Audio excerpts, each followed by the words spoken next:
lórí ọ̀rọ̀ ikú Abu Sufyan.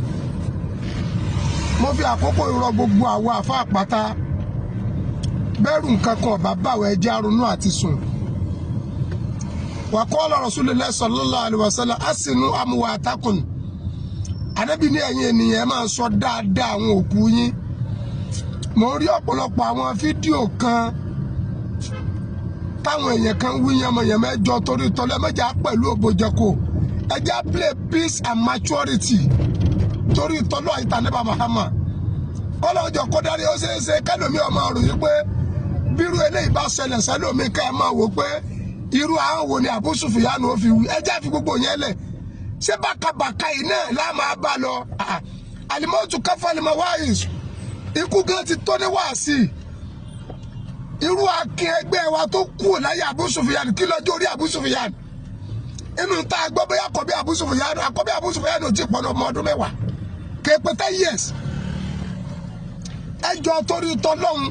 gbogbo tó kálukú bá fẹ́ sọ nípa àfẹ́yẹjẹ́ sọ dáadáa mo rí àfẹ́ àkọsẹ́ fídíò pé wọ́n ní àwọn kan sọ pé Ọlọ́run ṣe lọ́mọ àlìjẹ́nnà ó ní òlejò ọmọ àlìjẹ́nnà why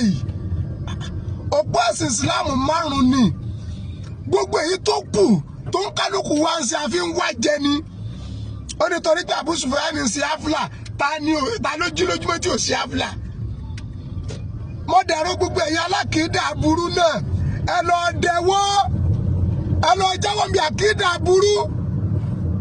ẹ jáwọ́ bí abíbulẹ̀ ayé ká máa tọ́ ibùlẹ̀ nafsi ìwọ ń gba ọ̀nà kan benefit ọ̀nà tí ara yòókù ń gba benefit ọ̀ṣọ́ di haram wọ́n máa sọ tiẹ̀ náà di haram náà gbogbo ẹ̀ pátá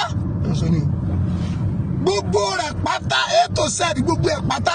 Ànábì wa Muhammad sallallahu alaihi wasallam gbogbo sẹ́tẹ̀mí àti ẹ̀ ń ṣe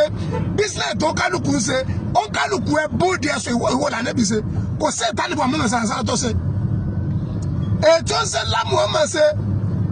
gbogbo sẹ́tẹ̀ ẹ̀ lè pa Ànábì ṣe kọ́bùlà nùbú wà ní